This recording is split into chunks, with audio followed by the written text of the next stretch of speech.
were intuitively guided to bring forth as a practice that we as divine beings have divine powers, and release is one of them. And why is release essential to us being the light of the world? Well, if we don't have the capacity in our physical bodies to release what we don't need, we know what happens there. And we can get spiritual constipation as well as physical constipation. So we need to release. And our very breath of life must have release. We can't just take in. I was a physical therapist under my legal name, Brenda Gibbs, for 22 years. And I know that if you do not breathe out properly and well and fully, you are not going to be able to breathe in fully. If you know anyone who has chronic obstructive pulmonary disease where their lungs are hyperinflated, they can't exhale all of the carbon dioxide. And so they can't inhale good enriched oxygen. And so they're short of breath because they've got this carbon dioxide laden air in their lungs.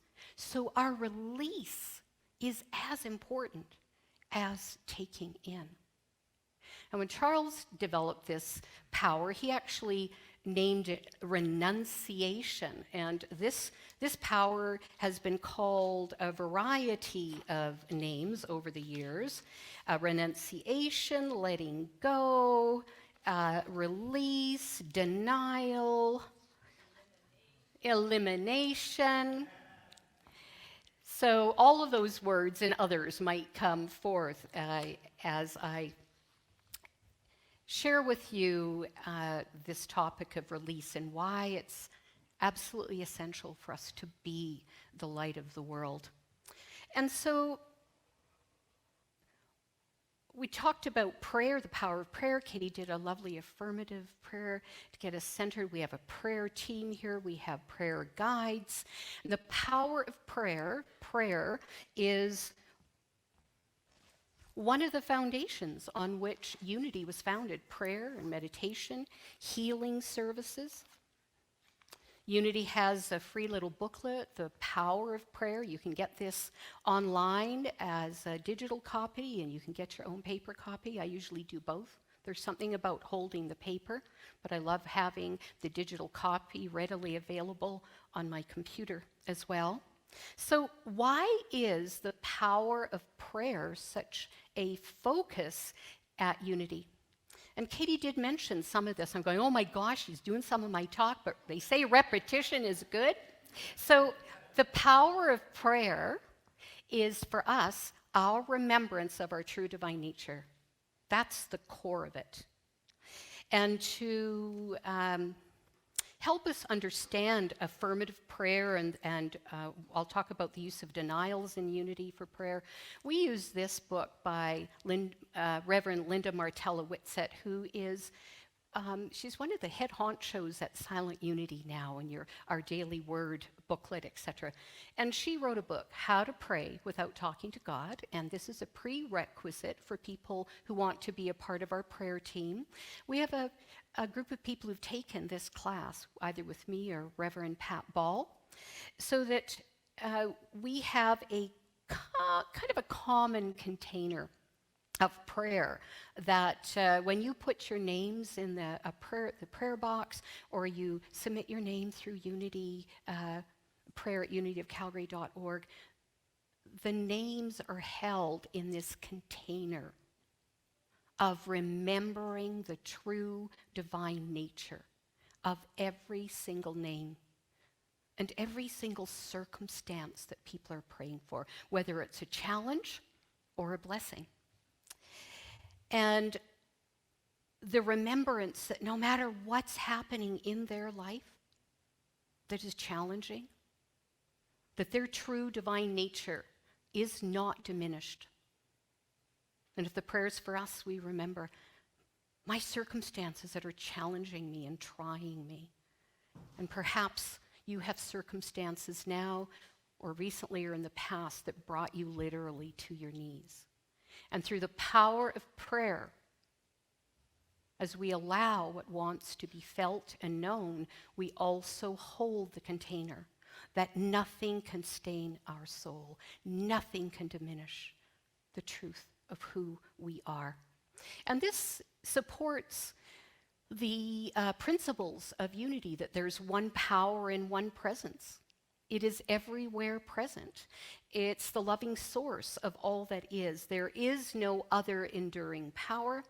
And we call this presence by many names on this planet. You'll hear it reference this field of consciousness. Some will call it God, Goddess, Source, Universal Spirit, Universal Mind. And as we pray knowing our true divine nature and that this source is from which we come, we live and move, and we have our being as emanations of this eternal source. We are eternal expressions, and our purpose is to express our divine potential as realized and demonstrated by master teachers like Jesus, Yeshua, and other master teachers. And the more we awaken to our true divine nature, the more we can hold that truth for others in our world. And the more fully we express the one power and presence through our lives, and the more we actively participate in being the light of the world and having the capacity to shine, and to actively participate in what was the vision? We're in shared spiritual awakening. We're a part, an active part of this shared spiritual awakening. And so I did say in my little write-up, we have to give our talks titles in our little write-ups about 6 weeks ahead of time. You're going, I'm sitting there, okay. Myself, what's going to come out of it? What am I going to speak about? And it's like, okay, well, how can I make it broad enough so that my life leads me into what's going to be talked about? And I said I'd bring forth some lived metaphors on release, on letting go, on denial, on elimination, etc. And as I was packing things up, I thought, well, I'll put them just put them in the bag. And I thought, how handy are backpacks? Anyone else have a backpack that you use? So handy. This backpack went around Peru with me and Hawaii and other places when I was on my spiritual journey some years ago. And it's got a strap so I can get the weight off of my neck. It's got a chest strap. But I don't carry this thing everywhere I go. It serves a purpose. And when it serves the purpose and it's well adjusted for me, then it's a blessing. But you can imagine wearing this for hour upon hour upon hour upon hour on your back, even if it is well balanced. It gets heavy. And through our wisdom of knowing when to hold on to something and when to take it off and lay it down, to release it, when we're listening to our wisdom will tell us when we need to sit and take a break if we're on a long hike and actually take the weight off.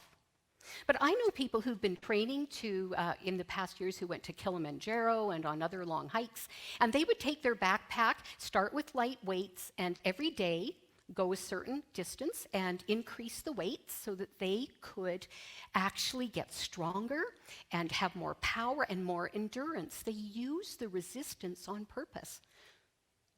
But I don't think any of them wore their backpack to bed. Maybe some of them did, I don't know. But I've never worn my backpack to bed. Then the other lived metaphor I was introduced to: banana brownies from Blush Lane. I like bananas. They're loaded with nutrition. If you want potassium, if you want a little, need a little pick-me-up depending on how you are with your sugars and whatnot. I find these a great pick-me-up, but do you notice how they're kind of fragile? I actually wrapped this in bubble wrap to bring it. Because have you ever had a banana, you've been in your bag for half an hour and you take it out and it's all bruised? You thought, I was being really careful. So this banana has great nutrition, but I can't save it for the future. At some point, if I don't consume this, allow myself to take in the nurturants from it, and then eliminate whatever my body doesn't hold on to, it's going to eventually over-ripen, which means if it's really overripe, I could make banana brown, actual banana cake or something, or I could freeze it. But I thought, this is so great. This is dehydrated. This is one banana. That's all that's in here. 100% banana, and the goodness of the banana has been compressed down and dehydrated. And I can release the banana skin. I can release the need to be concerned that my banana's not going to be in good shape for me to be able to eat it if I'm on a hike, or if I'm going camping for a few days and I'm concerned. I can take this compressed nurturants and goodness with me and use it and release what is not durable to go forth in the future.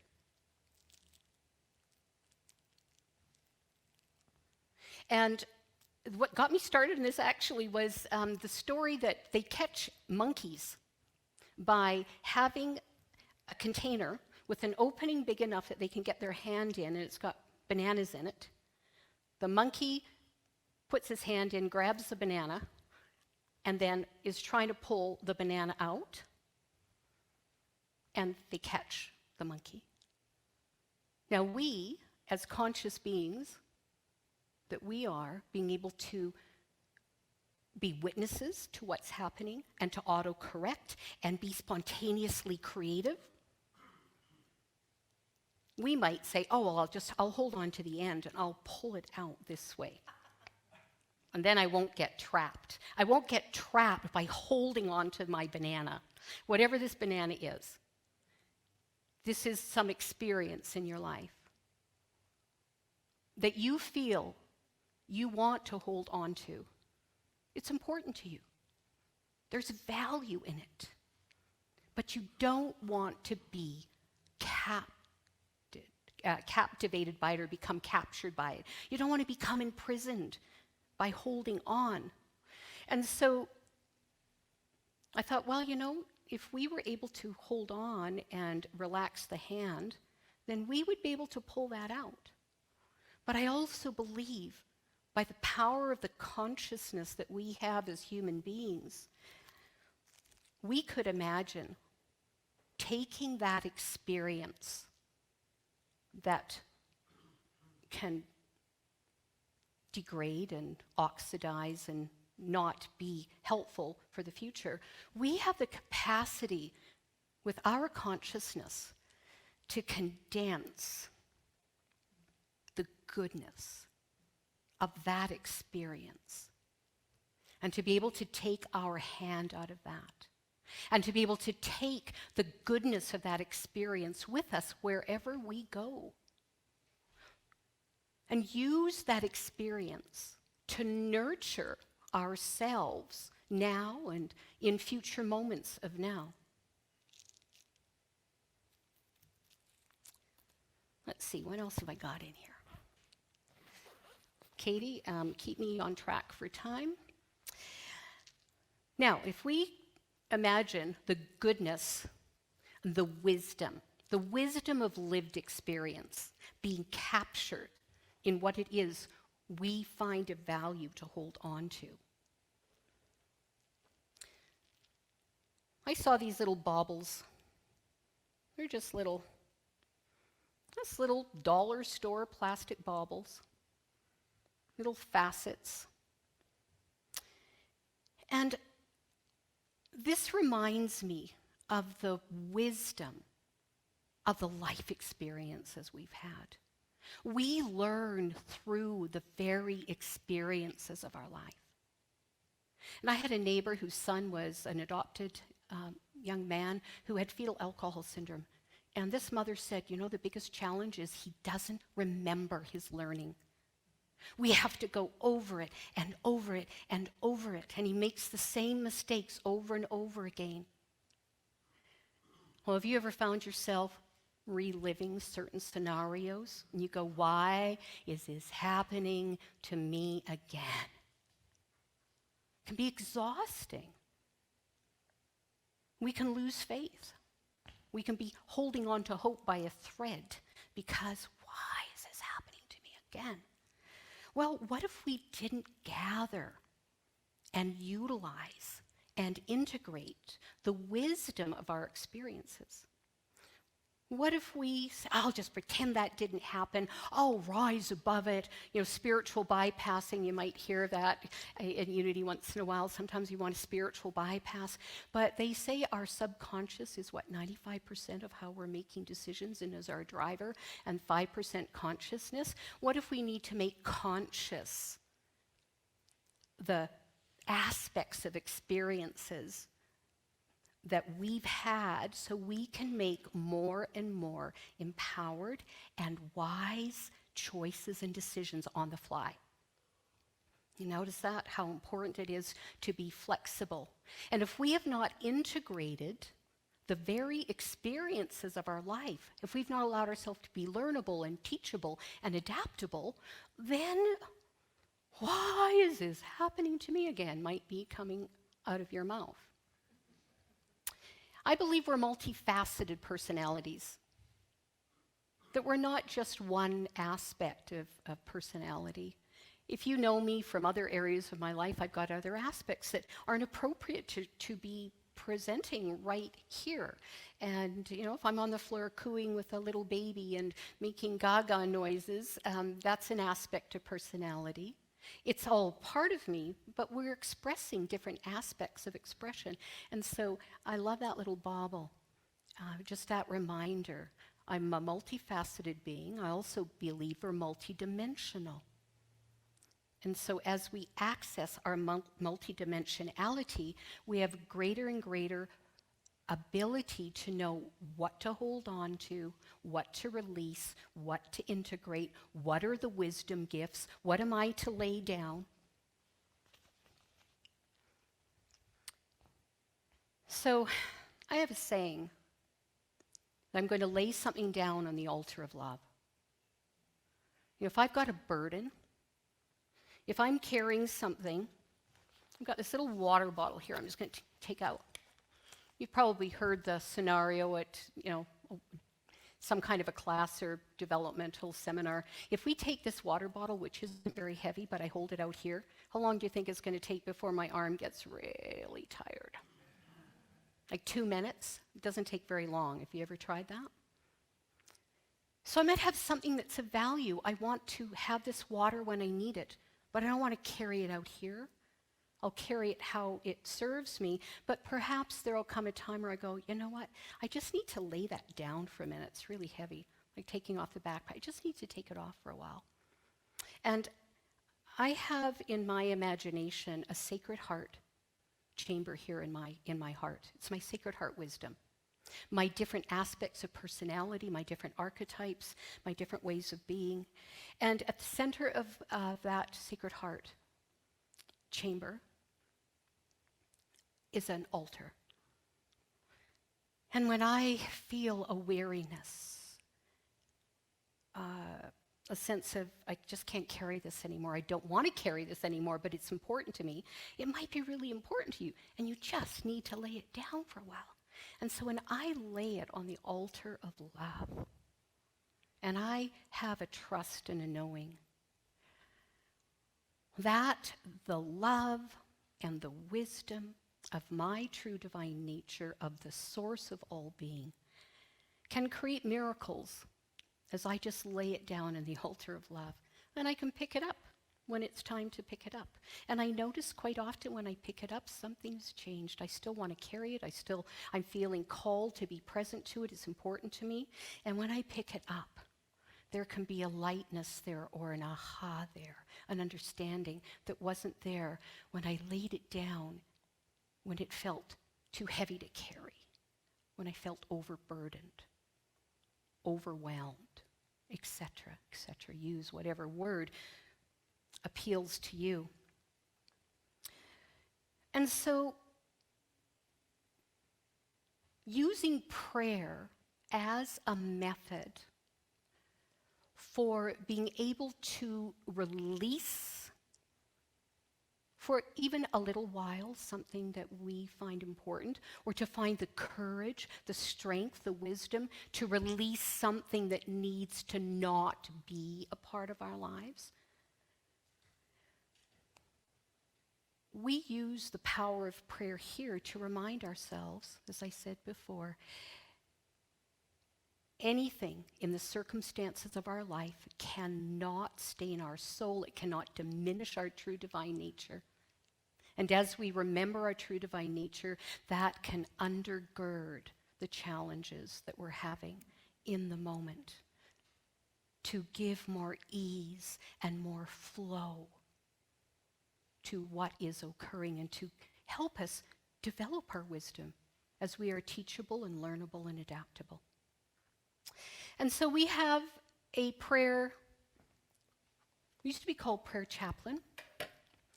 We're now called prayer guides. That seems more appropriate for our community, that those that hold us in prayer and the prayer chaplains, who any of you who are active voting members in the past or now have said, yes, I'd like to have a prayer chaplain pray with me monthly.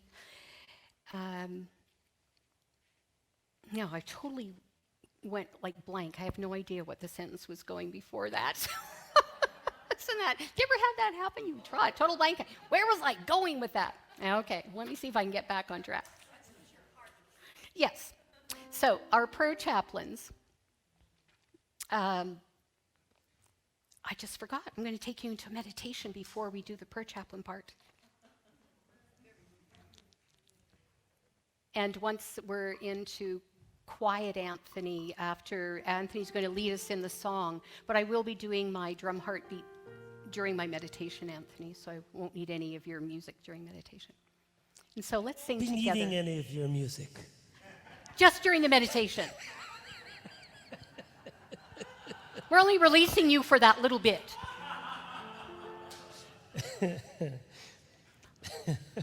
This is a song that the prayer chaplains use in their training and with the Life of Prayer class. So this is by Daniel Nahmod. I invite you to deepen into the words, even if you've sung it before.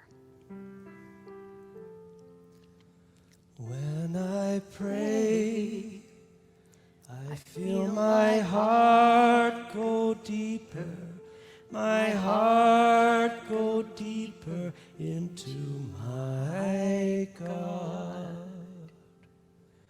When I pray, I feel my heart go deeper, my heart go deeper into my God. When I pray, I feel my heart go deeper, my heart go deeper into my God.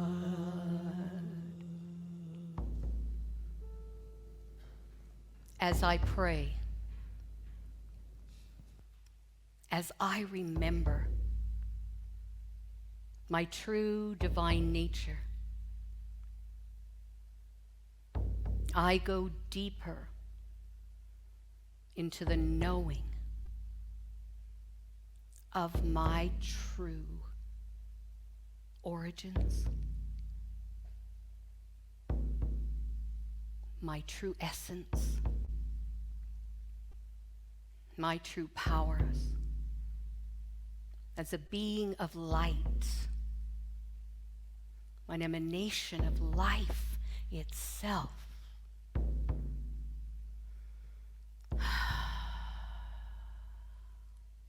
I say yes to the taking in of the breath and the letting out.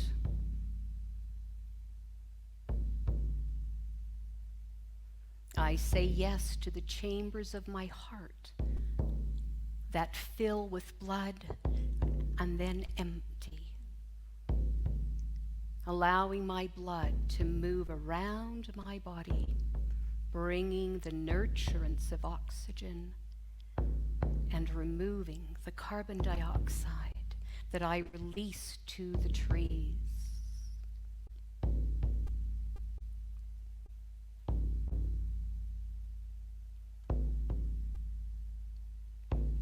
I say yes that my heartbeat is in harmony with the heartbeat of the earth and the cosmos.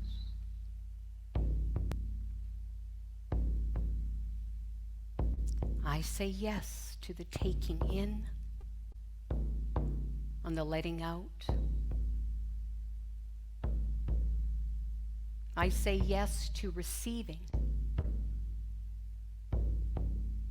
and giving.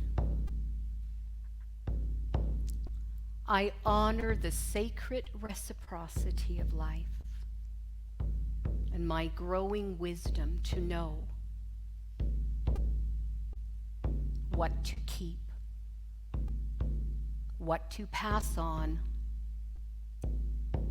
what to let go of, as I harvest and gather the wisdom of my lived experience of life. I am the I am that I am.